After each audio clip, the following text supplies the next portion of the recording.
فکر کنید دوستان اگر که شما دو تا باتل جدا داشته باشید و بخواید سیستم رو از طریق ساکشن وصل بکنید، یه کاری میتونید بکنید، یه بداهه سازیه. اینجا نگاه کنید، این دو تایی که جدا هست یه دونه از این کانکشن‌های پامرغی یا وای شیپ می‌ذارید، وصل می‌کنید به این قسمت. این قسمت هم که حتما همون 15 تا 20 سانتی متر رو در نظر داشته باشید.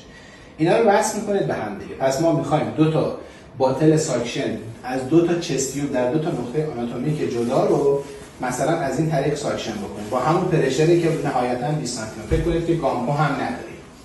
بعد میاد چیکار میکنید؟ این لوله ساکشنتون رو وصل میکنید به این قسمت بالایی که فشار منفی ایجاد بکنه. این تیکه هم که بازه، نگاه بکنید اینجا.